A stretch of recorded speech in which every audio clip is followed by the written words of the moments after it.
ये दरभंगा म्यूज़ियम है जहाँ पे अलग अलग स्कल्पचर के थ्रू यहाँ के संस्कृति को दिखाया गया है। ये जाट जटनी नृत्य का दृश्य दिया गया है यहाँ पे, ठीक है ना। और इसके जब यहाँ से शुरू होता है और यहाँ से जब हम लोग आगे की तरफ पढ़ेंगे तो यहाँ पे सामो चकवा का दृश्य यहाँ पे दिया हुआ। सामो चकवा दृश्य जो है, सामो चकवा भाई बहन के प्रेम का प्रतीक पर्व है जो मिथिलांचल का प्रमुख लोक पर्व है। इसके आगे ये यहाँ पे हम लोग देख रहे हैं आप, ये झरनी नृत्य का दृश्य दिया गया है जो कि शोक प्रधान नृत्य है। इसे समूह में पुरुषों द्वारा किया जाता है। इसका संबंध जो है मुसलमानों का जो पर्व होता है मुहर्रम, उससे है। इस अवसर पे लोग समूह बनाकर जो है नृत्य करते हैं और हज़रत इमाम हुसैन को श्रद्धांजलि अर्पित करते हैं। यहाँ पे झिझिया नृत्य का दृश्य है। झिझिया मिथिलांचल का एक प्रसिद्ध लोक नृत्य है। यह मुख्य रूप से दो अवसरों में गाया जाता है, एक शारदीय नवरात्र में और पावस ऋतु में किया जाता है। इस नृत्य का जो मूल उद्देश्य है वो समान से अनिष्टकारी के प्रभावों को दूर रखना है।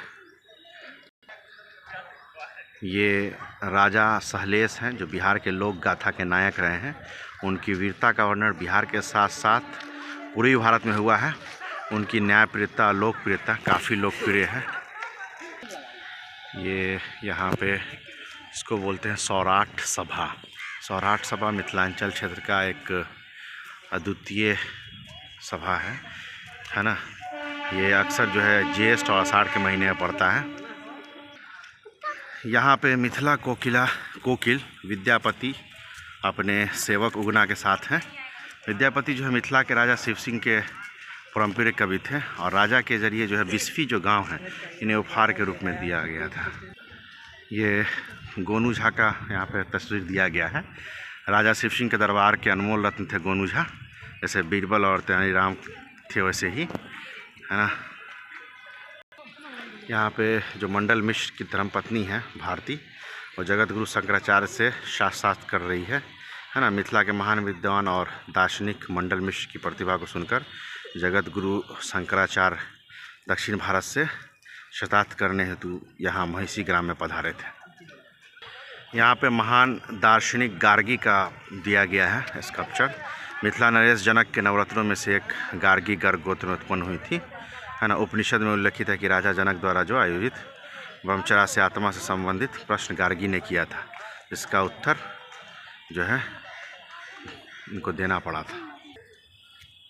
ब्रह्म विद्वानी सुलभा का ये स्कल्पचर है। राजा जनक के साथ दर्शन शास्त्र विद्या में ब्रह्म विद्वानी सुलभा का शास्त्रार्थ हुआ था। उन्होंने अपने ज्ञान और प्रखर के बुद्धि से राजा जनक के हतफल कर दी थी। यहाँ पे सीता जन्म का दृश्य दिखाया गया है। प्रचलित जो कहानी थी उसके अनुसार अपनी प्रजा को अकाल से मुक्ति दिलाने के लिए महर्षि याज्ञवल्क्य के परामर्श पर विदेह राजा जनक द्वारा खेत में हल जोतने के क्रम में पृथ्वी के गर्भ से सीता जी उत्पन्न हुई थी। उसी का ये दृश्य यहाँ पे दिखाया गया है।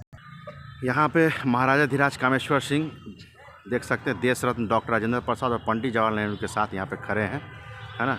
सन 1556 में सम्राट अकबर द्वारा जो महामहोपाध्याय पंडित महेश ठाकुर को मिथिला की राज व्यवस्था सौंपी गई थी, तो चूँकि वह जो है मध्य प्रदेश के मूल निवासी थे तो उनके राजवंश को खंडल वंश कहा गया। इनके शासन व्यवस्था में मिथिला की शिक्षा एवं संस्कृति काफ़ी विकसित हुई।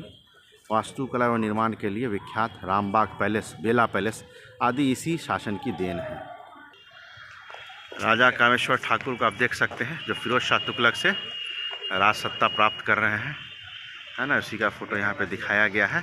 ओइनी ग्राम के मूल निवासी होने का राजा कामेश्वर ठाकुर द्वारा स्थापित राजवंश को ओइनावर वंश भी कहा जाता है। ओइनावर वंश 1353 से 1536 के लिए लोकप्रिय राजा शिव सिंह हुए हैं, है ना।